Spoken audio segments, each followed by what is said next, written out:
just discovered that Britain and France have run out of marine diesel. All the boats that ply the trade across the channel carrying people, food, goods are now no longer able to do this work.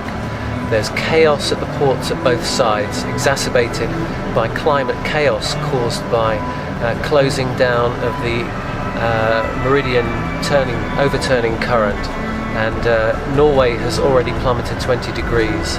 Britain is blanketed in snow, and it's the middle of summer. So we're not really looking at solutions coming very fast to this situation. And we believe that there is already a coachload of people on the A10 down to the south of France who have died through freezing.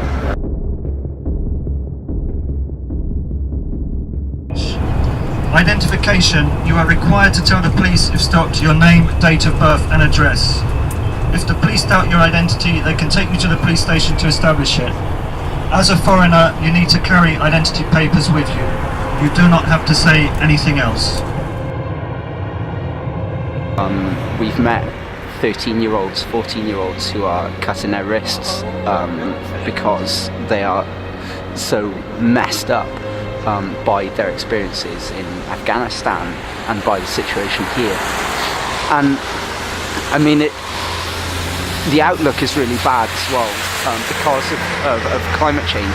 I mean, if you think about it, half of Africa sinks into the ocean, disappears underwater, and that causes massive displacement. Fortress Europe will become even more brutal, even more deadly to these people, even less welcoming, and I don't see how it's going to work. A country which is not judged to be unsafe, then they could be sent back there. Most of them will, well, all of them will try and stay underground. You know, they'll try and stay hidden. And they'll try and sneak under lorries, or in the backs of lorries they'll pay people traffickers if they've got money, or they'll just go out into lorry parks with a chain or a piece of rope and just tie themselves to the underside of a lorry. Then they'll try and get into the UK.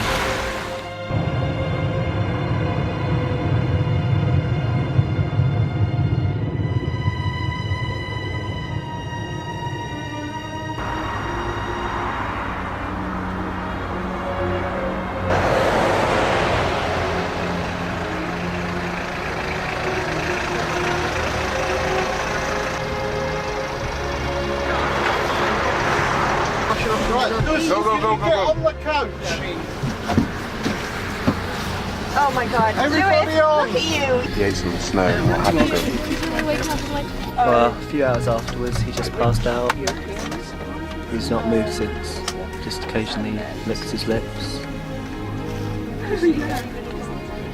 don't know, he looks pretty gone to me. I told him not to.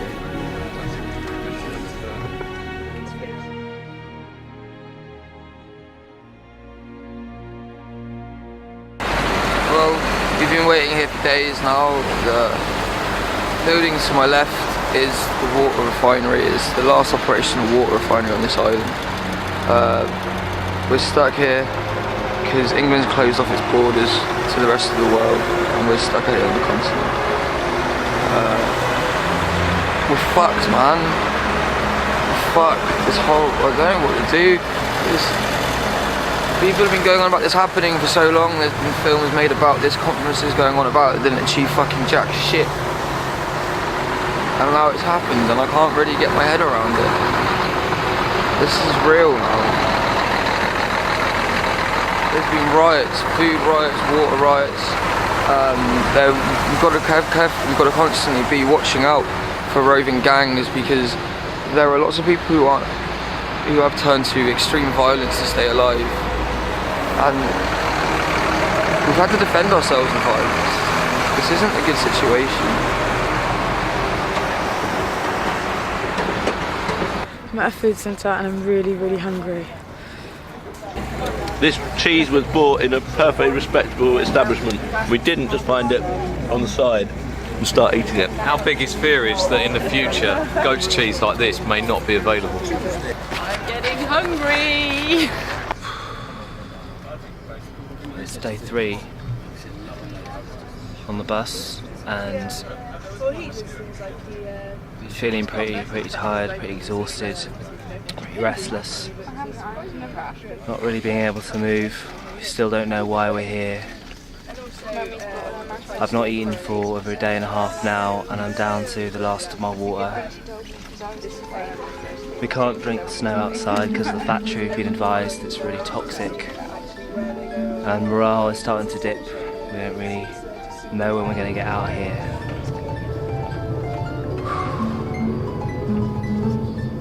Can I finish this later? What have we done to this world, man? What have we done to our world?